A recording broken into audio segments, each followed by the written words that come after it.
Hi friends. तो बीच में थोड़ा सेशन कट हो गया था यार, न तो मैं उसी वीडियो में इसको कंप्लीट कर देता। चलो ठीक है, थोड़ा सा हो गया। 12-13 क्वेश्चन आपके बचे हुए हैं,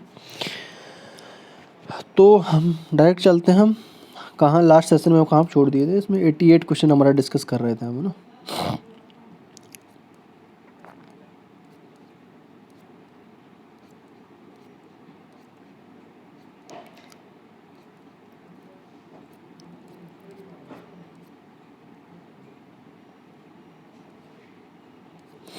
हाँ, ये क्वेश्चन हम डिस्कस कर रहे थे पिछले सेशन में।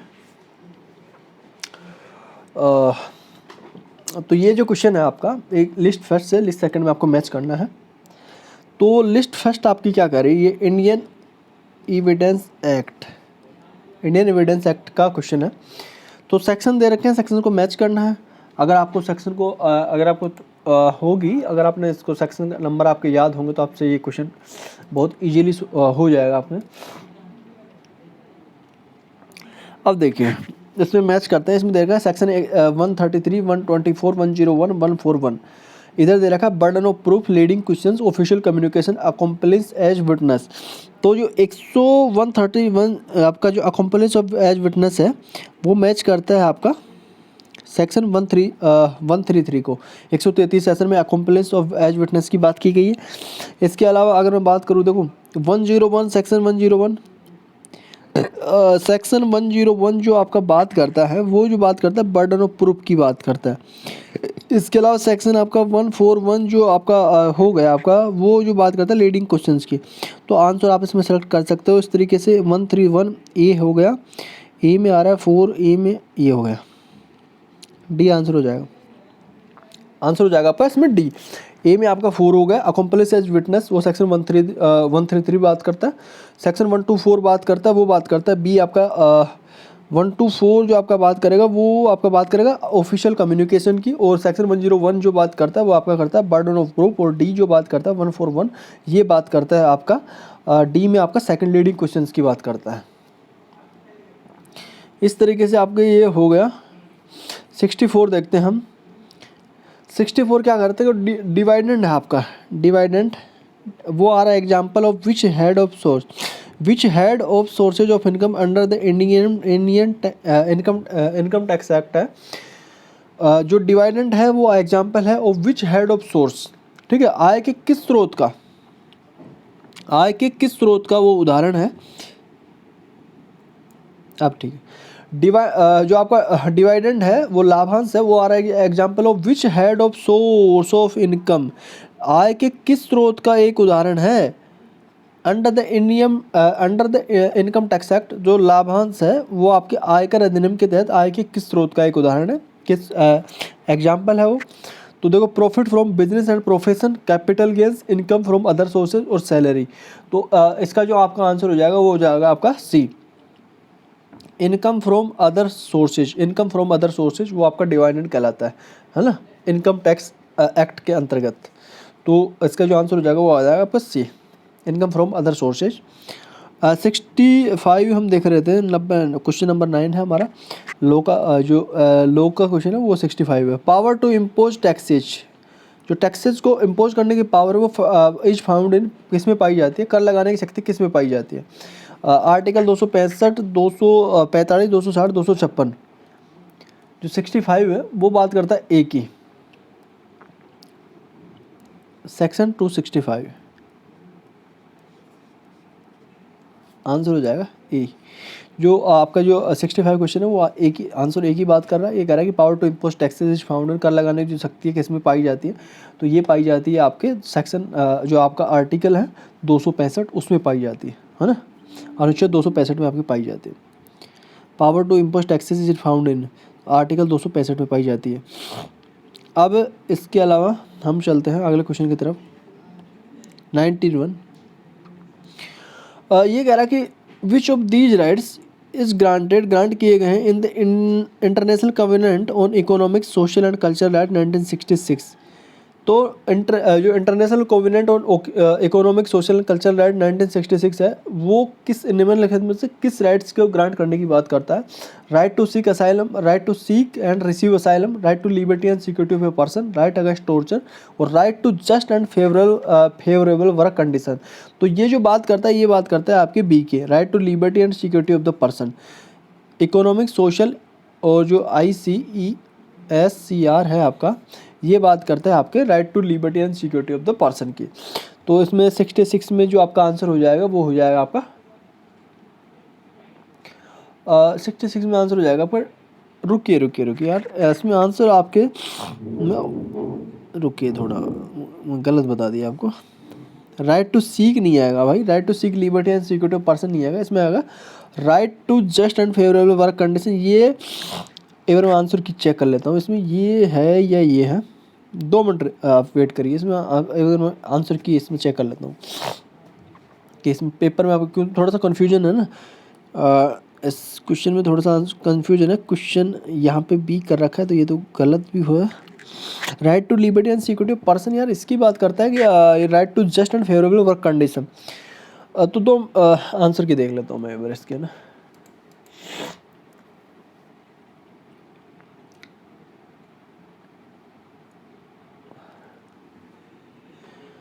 तो इस क्वेश्चन में ना देखो आंसर की दे रखी है आपकी डी दे रखी है, लेकिन बाकी एक बार आप क्रॉस चेक कर लेना गूगल से, है ना, वहाँ पता चल जाएगा कि which of the these right is granted in the international covenant on economic and culture social and culture rights 1966 की जो बात करता है, right to liberty and security of person और राइट अगेंस्ट टॉर्चर, ये तो गलत हो गया।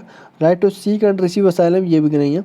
Right to just and favourable work condition, D इसमें आंसर की मैं आपका आंसर दिया हुआ है। और एक बार इसमें थोड़ा सा डाउट है, इसमें चेक कर लेना गूगल पे जाकर ना, तो आपको क्लियर हो जाएगा इसमें कौन सा आंसर होगा। बाकी आंसर की मैं आपका डी दे रखा है, मेरे को थोड़ा सा डाउट लग रहा है इस वजह से मैं आपको कह रहा हूँ। बाकी अब देखो 67 में देखते हैं। 67 कह रहा है कि setting aside of arbitral award, setting aside of arbitral award bye a court is done under the खाली जगह ऑफ आर्बिट्रेशन ACT 1996 की बात करता है, वो सेक्शन 34। इसमें आपका 67 में आंसर हो जाएगा सी। जो आपका सेक्शन 34 है वो setting aside of arbitral awards की बात करता है, by a court is done under the arbitration conciliation 1996। 68 जो बात कर रहा है वो कह रहा है कि for an invention to be patentable it must fulfil which of the following condition. अगर अगर कोई इन्वेंशन है आपका और उसको पेटेंटेबल करवाना है तो इट मस्ट फुलफिल करेगा वो कंडीशन को, विच ऑफ द फॉलोइंग कंडीशन। ये जो कह रहा है कि 68 कह रहा है कि फॉर एन इन्वेंशन के लिए अगर जो भी पेटेंटेबल किया जाना है तो इट मस्ट फुलफिल, वो फुलफिल करेगा विच ऑफ द फॉलोइंग कंडीशन। तो मतलब कौन सी जो कंडीशन है वो फुलफिल करेगा ये आपका। अगर कोई इन्वेंशन है उसको पेटेंटेबल कराना है तो it must fulfil which of the following condition. तो इनमें से निम्नलिखित में से कौन सी कंडीशन है वो फुलफिल करेगा। ए पेटेंटेबल सब्जेक्ट मैटर होना चाहिए आपका, ए पेटेंटेबल सब्जेक्ट मैटर होना चाहिए, तो ये बिल्कुल सही है। नोवेल्टी भी होनी चाहिए, ये भी बिल्कुल सही है। अरे रुको, हाँ नोवेल्टी भी, ये भी बिल्कुल सही है। नॉन ऑब्वियसनेस, नॉन ऑब्वियसनेस ये भी होगा। नॉट बी ए प्रोसेस नहीं होनी चाहिए, तो ये तो गलत हो गया ना। हैव इंडस्ट्रियल एप्लीकेशन, और उसका इंडस्ट्रियल एप्लीकेशन होना चाहिए। अगर किसी भी सब्जेक्ट को आप पेटेंट करवाना हो, कोई भी इन्वेंशन को, अगर वो पेटेंटेबल योग्य कैसे होगी कि वो निम्नलिखित में से जो कंडीशन फुलफिल करेगी। एक तो पेटेंटेबल सब्जेक्ट मैटर होना चाहिए आपका, नोवेल्टी होनी चाहिए, नॉन ऑब्वियसनेस होना चाहिए, और डी आपका नोट बी ए प्रोसेस होना चाहिए। ई कह रहा है हैव इंडस्ट्रियल एप्लीकेशन, और उसका इंडस्ट्रियल एप्लीकेशन होना चाहिए, तो ये नोट बी ए प्रोसेस नहीं आएगा। ये आपका गलत हो गया कि एक प्रोसेस नहीं होनी चाहिए, उसको आप पेटेंट नहीं करवा सकते, तो ये तो आपका गलत हो गया। बाकी आपके जो ABCE है वो आपका सही हो जाएगा। आंसर आप चूज कर लीजिए इसमें से। ABCD, डी नहीं है, डी नहीं है, ये होगा सी आंसर हो जाएगा ऊपर। आंसर हो जाएगा इसमें आपका सी। जो 68 है इसमें आंसर हो जाएगा आपका सी, ABCE की patentable subject matter, novelty, non obviousness और हैव इंडस्ट्रियल एप्लीकेशन। 69 क्या कर रहा है देखो, हाँ हिंदी में देख लीजिएगा, बस ये है, एक प्रक्रिया नहीं बनना। 69 क्या कह रहा है, 2 स्टेटमेंट दिए गए हैं, स्टेटमेंट फर्स्ट और statement second. An arbitral award can have even number of arbitrator. एक आर्बिट्रल ट्राइब्यूनल है वो क्या आपका इवन नंबर ऑफ आर्बिट्रेटर वो रख सकता है। सेकंड कह रहा है स्टेटमेंट आपका, वो कह रहा है कि एन आर्बिट्रल अवार्ड होगा वो रेफर करता है टू द फाइनल अवार्ड, और डज नॉट इंक्लूड करता है जो इंतरिम अवार्ड है आपका, अंतरिम अवार्ड उसको इंक्लूड नहीं करता है। एन आर्बिट्रल अवार्ड रेफर तो करता है, फाइनल अवार्ड को तो रेफर करता है, लेकिन डज नॉट इंक्लूड करता है इंतरिम अवार्ड। तो ये भी आपका गलत होगा, ये भी गलत होगा, क्योंकि इवन नंबर नहीं होता, ओड नंबर में होता है। ओड नंबर में होता है। अगर अब मानो कि दो पार्टी हैं वो एक एक चूज कर रही हैं, तो उसमें से क्या होगा, जो दो होंगे ना वो एक अलग से और चूज किया जाएगा उनके द्वारा। एक एक पार्टी चूज कर देगी दोनों, और वो दो एक फिर जो चूज किया जाएगा वो दोनों के द्वारा चूज किया जाएगा। तो इस तरीके से ओड नंबर में काम करता है कि ओड नंबर ऑफ आर्बिट्रेटर होने चाहिए। और ये क्या करा कि इंतरिम अवार्ड को इंक्लूड नहीं करता, तो ये भी आपका गलत हो गया। तो आंसर हो जाएगा आपका ये हो जाएगा बी, हो जाएगा आंसर हो जाएगा बी आपका। Statement 1 and statement second are false. First और जो स्टेटमेंट सेकंड है दोनों आपका गलत है। तो जो आपका 69 हो जाएगा उस पर बी हो जाएगा आंसर। 94 क्वेश्चन हो गए। 95 देखते हैं हम। Which of the following conditions conventions are associate with trademark and industrial design. तो इनमें से कौन सी कन्वेंशन है जो एसोसिएट हैं ट्रेडमार्क और इंडस्ट्रियल डिजाइन से। इंडस्ट्रियल डिजाइन और ट्रेडमार्क से औद्योगिक डिजाइन, देखो निम्नलिखित में कौन सा जो अभी समय है या कन्वेंशन है वो ट्रेडमार्क और औद्योगिक डिजाइन से संबंधित है। तो कौन सा है इसमें, बार्ने convention, Rome convention, Paris convention और जिनेवा कन्वेंशन। तो आईपीआर का सवाल है, आईपीआर से सवाल पूछे जा रहे हैं। आईपीआर का सिलेबस भी टच किया गया है। पैटेंट का सवाल हमने देख लिया, ट्रेडमार्क और इंडस्ट्रियल डिजाइन से संबंधित सवाल देख लिया। इससे पहले भी हमने एक सवाल देखा था पिछली वीडियो में, फर्स्ट वीडियो में, जिसमें कह रहा था कि आपका कॉपीराइट का है वो कितने टाइम तक उसमें, तो लाइफ टाइम जो उसकी बात करता है वो है उसमें होगा 60 ईयर्स प्लस। तो वो हमने पिछले वीडियोस में डिस्कस किया था। तो ये बाकी क्वेश्चन तो एक आईपीआर से लमसम 4-5 क्वेश्चन हो गए अगर देखा जाए तो, 3-4 तो हो ही गए लमसम, है ना। 3-4 क्वेश्चन होगा आईपीआर से सीधे सीधे पूछे गए इस पेपर में। तो ये जो 17 का आंसर हो जाएगा, ये हो जाएगा आपका पेरिस कन्वेंशन। जो पेरिस कन्वेंशन है वो एसोसिएट है आपके ट्रेडमार्क और इंडस्ट्रियल डिजाइन से संबंधित।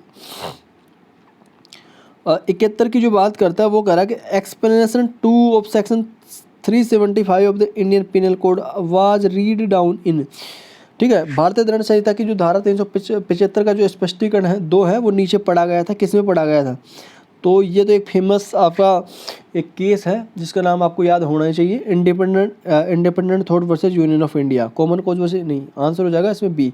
जो एक्सप्लेनेशन 2 ऑफ सेक्शन 375 है आईपीसी का, वो रीड डाउन किया गया था किसमें, independent thought versus union of India में। तो ये हो जाएगा आपका 71 हो गया। अब आगे चलते हैं 72 की तरफ। ये देखो, हाँ इस क्वेश्चन की बात कर रहा था मैं, जो life of A copyright in A literary work. अगर लिटरेरी वर्क में जो कॉपीराइट की जो लाइफ होती है वो कितनी होती है, तो इसमें जो हो जाएगा life of author plus 60 year. Life of author plus 60 year, ये आपकी लाइफ हो जाएगी 72 में। आंसर हो जाएगा ए आपका, आंसर हो जाएगा ए। जितनी ऑथर की लाइफ है उतनी प्लस में 60 ईयर, वो किसी भी कॉपीराइट के जो लिटरेरी वर्क है उसके कॉपीराइट की लाइफ होती है। इसके बाद में 73 क्या कह रहा है, 73 कह रहा है कि देखो which one country provides most favoured nation status. ध्यान से देखना, when one country provides most favoured nation status to another country. जब कोई एक कंट्री है वो किसी दूसरी कंट्री को most favoured nation status provide करती है तो वो इट एग्रीज टू, वो एग्री करती है, किसके लिए सहमति देती है, तो वो किसके लिए सहमत होता है, वो कहता है कि charge the letter level tariff than any other nation, कि किसी भी अन्य राष्ट्र की तुलना में उससे कम सीमा शुल्क प्रभावित करता है। जो चार्ज करता है वो कम सीमा शुल्क प्रभावित करता है, तो नहीं ऐसा भी नहीं है। Charge the letter a rate no higher than any other country. ठीक है, तो किसी अन्य देश की तुलना में उच्चतर सीमा शुल्क नहीं चार्ज करता है भाई, प्रभावित नहीं करता है। तो ये आपका आंसर हो जाएगा, आंसर हो जाएगा इसमें B. Export only the best quality products, export the highest volume of goods to that country. तो ये नहीं होगा, आंसर हो जाएगा इसमें आपका बी। बी क्या कह रहा है, बी कह रहा है कि तो charge the letter a rate no higher than any other country, कि किसी अन्य देश की तुलना में उच्चतर सीमा शुल्क है ना वो प्रभावित करता है या चार्ज करता है, उच्चतर सीमा शुल्क उसमें प्रभावित करता है। हाँ, उच्चतर सीमा शुल्क नहीं प्रभावित करता है भाई, प्रभावित नहीं प्रभावित करता, नो आ रहा है ना यहाँ पे, हाँ, charge the letter rate no higher than any other country, कि किसी अन्य देश की तुलना में उत्तर सीमा शुल्क नहीं प्रभावित करता है। तो इसका जो आंसर हो जाएगा वो हो जाएगा बी, जो आपका 73 है उसमें हो जाएगा बी आपका। अब हम चलते हैं 74 और 75 में आपके लॉ के क्वेश्चन खत्म हो जाएंगे। प्रिंसिपल ऑफ उबेरिम फिडेई रेफर्स, तो जो उबेरिमे फिदेई का सिद्धांत संदर्भित करता है, क्या संदर्भित करता है? चार ऑप्शन हैं, देखते हैं। ए कह रहा है आपका, ए कह रहा है कि the obligation of the person taking the insurance, जो व्यक्ति इंश्योरेंस जो ले रहा है उसकी ऑब्लिगेशन है कि to disclose all the facts that might impact the assessment of risk truthfully and completely, कि देखो बीमा लेने वाले व्यक्ति का दायित्व उन सभी तथ्यों को प्रकट करना है जो जोखिम के आकलन को सत्यता से और पूरी तरह से प्रभावित करता है। कि जो ऑब्लिगेशन, जो पर्सन इंश्योरेंस क्लेम टेक कर रहा है या टेकिंग कर रहा है, या कोई व्यक्ति जो इंश्योरेंस ले रहा है ना, उसका दायित्व है, ऑब्लिगेशन है उसकी कि वो डिस्क्लोज करेगा ऑल द फैक्ट्स जो माइट अफेक्ट, जो प्रभावित करता है या प्रभावित कर सकता है the assessment of risk truthfully and completely, जो जोखिम के आकलन है, जो रिस्क का जो असेसमेंट किया जाएगा उसको ट्रूथफुली और कम्प्लीटली इम्पैक्ट कर सकता है, इम्पैक्ट आपका कर सकता है। तो वो क्या कर सकता है, इंश्योरेंस वो डिस्क्लोज करेगा सभी फैक्ट्स को। ऑब्लिगेशन, ये ऑब्लिगेशन लगाई गई, तो आंसर इसमें यही है, ए है आपका। इसके अलावा बाकी पढ़ सकते हो। ये बी कह रहा है कि the nature of insurance contracts where one party may receive significantly more than the other party depending on how the circumstances evolve. C कह रहा है the nature of insurance contracts where one party draw the entire contract on a take it और leave it basis, तो ये भी नहीं होगा। Transfer of insured right of action against a third party who cause the loss to the insurer, तो इसका जो answer हो जाएगा, इंश्योरेंस से पूछा गया सवाल है, ए है इसमें आंसर आपका ना। ये कह रहा है कि ऑब्लिगेशन है किसी भी पर्सन की जो इंश्योरेंस ले रहा है कि वो डिस्क्लोज करेगा सभी फैक्ट्स जो माइट इम्पैक्ट कर सकते हैं the assessment of risk truthfully और कंप्लीटली, मतलब उसको सत्यता से या पूरी तरह से प्रभावित कर सकता है। तो 74 या 99 क्वेश्चन हो गए, 100 क्वेश्चन देखते हैं हम। और लॉ का हमारा 75 क्वेश्चन चल रहा है पार्ट बी का। Which of the following is uninsurable risk, इनमें से निम्नलिखित में से कौन सा बीमा है बीमा योग्य जोखिम नहीं है, बीमा योग्य जोखिम नहीं है। तो अनइंश्योरेबल रिस्क मतलब जिसको इंश्योर नहीं किया जा सकता या जो बीमा योग्य जोखिम नहीं है, उसमें से आपको देखना पड़ेगा पर्सनल रिस्क, प्रॉपर्टी रिस्क और स्पेकुलेटिव रिस्क और लायबिलिटी रिस्क। तो इसका आपका जो आंसर हो जाएगा वो हो जाएगा स्पेकुलेटिव रिस्क, सी जो होता है वो आपका अनइंश्योरेबल रिस्क है, मतलब इसको बीमा योग्य जोखिम नहीं है, इसको बीमा नहीं किया जा सकता। तो इंश्योरेंस से रिलेटेड 2-3 क्वेश्चन हो गए। अब देखिए आप फाइनल कंक्लूजन आप इसको सुन लीजिए, फिर मैं आपको इस सेशन को कंक्लूड करता हूँ, क्योंकि मैंने ऑलरेडी ये 100 क्वेश्चन को 3 पार्ट्स में डिवाइड कर दिया है, जो मेरे को करना नहीं चाहिए था, जल्दी कर देना चाहिए, इतना एक्सप्लेनेशन करने की ज़रूरत थी नहीं मेरे को, लेकिन फिर मैंने कर दिया। देखिए आपके 100 क्वेश्चन हैं, मैंने पार्ट ए और पार्ट बी का सिलेबस आप साइट पे जाइए, है ना, PDF डाउनलोड कर लीजिए, वहाँ पे आपको 32 सब्जेक्ट बहुत विस्तार से उस सिलेबस, डिटेल सिलेबस दे रखा है, मतलब पूरा LLB का जितने आपने 3 सालों में पढ़ा ना, वो पूरा का पूरा सिलेबस उसमें इंक्लूड कर रखा है, और उससे ज़्यादा ही कर रखा है, मतलब जितने जो पेपर आपने नहीं भी पढ़े होंगे वो भी उसमें इंक्लूड कर रखा है। 32 सब्जेक्ट का मतलब समझ रहे हो, अगर आपके एक सेमेस्टर में 5 पेपर पढ़े होंगे तो 30 सब्जेक्ट पढ़ रही है, लेकिन उसमें 32 सब्जेक्ट उसमें इंक्लूड कर रखी है। तो 32 आपके सब्जेक्ट्स लो के हैं। पार्ट ए का सिलेबस है वो पूरी डिटेल सिलेबस मेंशन नहीं कर रखा, तो मैंने उसके लिए एक वीडियो बनाया था सिलेबस से रिलेटेड कि कहाँ से क्या सिलेबस मैंने जो CUET PG है उसमें आपका जो जनरल कॉमन क्वेश्चन पेपर होगा उसमें जनरल सवाल पूछे जाएंगे, तो उसका सिलेबस क्या हो सकता है, वो उसके मैंने ऑलरेडी सेशन तैयार वीडियो बना दी है, वो आप देख लीजिएगा उसको थोड़ा सा स्पीड बढ़ा के, तो वो आप हो जाएगा, वहाँ से आप क्वेश्चन उसको तैयार कर लीजिए। तो यहाँ पे इम्पोर्टेंट रोल ये होगा कि जो पार्ट ए है आपका सिलेक्शन में बहुत ज़्यादा वेरी करेगा, मैं आपको बता देता हूँ बात। रही बात पार्ट 2 की, तो पार्ट 2 का तो ये है भाई, क्वेश्चन तो आपको सिंपल है, इतने टफ तो है नहीं, लेकिन इसमें ये है कि हर एक सब्जेक्ट को टच कर रखा है। आप देखिए इसमें एक बार जाइए, एक बार वापस रिकैप कर लेते हैं थोड़ा सा। देखो इंश्योरेंस हो, ये आपका इंश्योरेंस से पूछा गया 2 क्वेश्चन हो गए आपके, ठीक है। इसके बाद में मोस्ट फेवर्ड नेशन की बात कर रहा है, ये आपका IPR से संबंधित सवाल हो गया, ये IPR हो गया। ये आईपीसी पूछा गया है आपका, एसोसिएट ट्रेडमार्क एजेंट, ये भी आपका क्या हो गया, आईपीआर हो गया। इसके बाद में आर्बिट्रल ट्राइब्यूनल, आपका जो आर्बिट्रल ट्राइब्यूनल एक्ट है, आर्बिट्रेशन एंड कंसिलेशन एक्ट 1996, उससे रिलेटेड भी आपके सवाल आए हुए हैं। ये देखो आईपीआर पैटर्न से रिलेटेड सवाल हो गया आपका, ये आपका वही आर्बिट्रेशन से रिलेटेड सवाल, एडीआर से रिलेटेड सवाल हो गया। ये आपका इंटरनेशनल रिलेशन से सवाल पूछा गया है, इंटरनेशनल कोवेनेंट ऑन ह्यूमन, ये नहीं ह्यूमन राइट का सवाल है भाई, ह्यूमन राइट से पूछा गया सवाल है। Just and favourable work conditions की बात कर रहा है, ह्यूमन राइट में की गई है। ह्यूमन राइट से आपका एक सवाल आया है। Power to impose taxes is found in, ये टैक्सेस से रिलेटेड आपका सवाल हो गया, टैक्सेस से रिलेटेड इनकम टैक्स एक्ट हो गया आपका। ये आपका एविडेंस एक्ट से सवाल पूछा गया है, डोली इनका पैक्स आईपीसी हो गया आपका।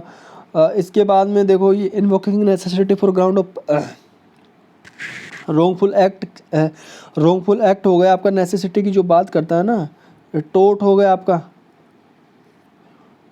है ना, नेसेसिटी टोट हो गया। इसके बाद में आपका बैकवर्ड कमीशन, ये कॉन्स्टिट्यूशन का सवाल हो गया आपका, 338 में पूछा गया है। इसके अलावा 1904 की जो बात करता है, ये भी कॉन्स्टिट्यूशन से रिलेटेड सवाल हो गया आपका, जिसमें public morality sovereignty and integrity of India की बात की गई है। Directive in article 40 of the constitution of India was fulfilled by the, ये आपका हो गया पंचायती एंड नगर पालिका एक्ट 1992 से रिलेटेड सवाल। गवर्नर की बात कर रहा है, कॉन्स्टिट्यूशन हो गया। हिंदू लॉ का सवाल आ गया, हिंदू लॉ के 2 सवाल आए हैं, है ना। ये फिर एडीआर का सवाल आ गया, तो एडीआर 4-5 क्वेश्चन तो एडीआर से आ रहे हैं सीधे सीधे, तो एडीआर का एक्ट आपको पढ़ के जाना है भाई, छोड़ना नहीं है। एडीआर वैसे भी आजकल उसमें चल रहा है, हाईलाइट में चल रहा है, क्योंकि इसका अभी तक कुछ सेटलमेंट हो नहीं रहा, तो एडीआर का हो गया। इसके बाद में नोट करेक्ट की बात कर रहा है, वो ये कॉन्स्टिट्यूशन का सवाल हो गया। इसके बाद में फिर आपका डॉक्टर ऑफ नेशनल एक्सटेंशन की बात कर रहा है, ये आपका एम्प्लॉय लेबर लॉ हो गया। इसके लेबर लॉ से सवाल आए हैं। तो मतलब कहने का इंडियन पार्टनरशिप एक्ट हो गया। ये आपका क्या हो गया, इम्यूनिटी की बात कर रहा है, वो trade union Indian labour law की बात हो गई। ये आपका कह रहा है, देखो रिसिप्ट की बात कर रहा है, तो ये आपका बेलमेंट हो गया। बेलमेंट की बात कर रहा है, कॉन्ट्रैक्ट आ गया। हाई कोर्ट कह रहा है, हाई कोर्ट की बात है, सीआरपीसी हो गया। ये आपका जे एक्ट चिल्ड्रन की बात कर रहा है, तो जे एक्ट हो गया, जुवेनाइल जस्टिस एक्ट। इसके बाद में ये आपका arrest arrest without magistrate, CrPC. Summons tribunal की बात कर रहा है, सीआरपीसी क्वेश्चन होगा। डिक्री की बात कर रहा है। इसके बाद में ये जो आपको रेस जुडिकेटा की बात कर रहा है, सीपीसी आ गया भाई। तो मतलब आप ये देख सकते हो, मोटा मोटा टीपीए हो गया आपका। इसके बाद में मोटा मोटा ये देख लीजिए कि सभी टॉपिक से क्वेश्चन टच हुए हैं। अगर आपने मेरी तीनों वीडियो कंटिन्यूसली देखी होगी तो आपने देखा होगा सभी टॉपिक से क्वेश्चन टच किए गए हैं, और 2-2 3-3 किसी में 4-4, जैसे एडीआर में 4 क्वेश्चन होंगे, आईपीआर से 4-5 क्वेश्चन होंगे। तो ये इस तरीके से वेरिएशन चल रहा है। तो आपको मतलब उस तरीके से जो मेजर सब्जेक्ट है उनको तो आपको तैयार करना है, साथ में आपको जो और सब्जेक्ट है उनको भी आपको थोड़ा महत्व देना होगा भाई। अगर आपको CUT DU LLM में एडमिशन लेना है भाई, DU में दिल्ली यूनिवर्सिटी BHU में घुसना है, तो इन सब्जेक्ट पे आपको गौर करना होगा। बाकी इसमें 25 क्वेश्चन है पार्ट ए, वो भी आपका काफ़ी इंपॉर्टेंट रोल इसमें प्ले करेगा, ठीक है। तो ऑलरेडी मैंने काफ़ी टाइम आपका ले लिया है, तो उसके लिए पहले सॉरी यार, क्योंकि मेरी जो वीडियो थी वो डिस्कनेक्ट हो गई थी, तो नहीं तो मैं इसको सेकंड पार्ट में ही इसको ऐड कर देता, और ये थर्ड पार्ट इसमें इंक्लूड करना नहीं पड़ता। चलो ठीक है, बाय। देखते रहिए, लेमन लॉ फॉलो कर लीजिए यार, और मैं बाकी और भी इसी तरीके से रिलेटेड वीडियो आपके एडमिशन से रिलेटेड या जो भी आपके रिलेटेड होगी चीज़ें, वो मैं यहाँ पर डिलीवर करूँगा।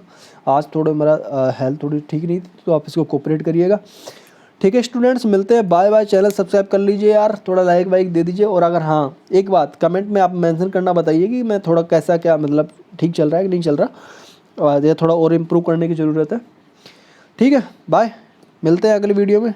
जुड़े रहिए, पढ़ते रहिए, देखते रहिए।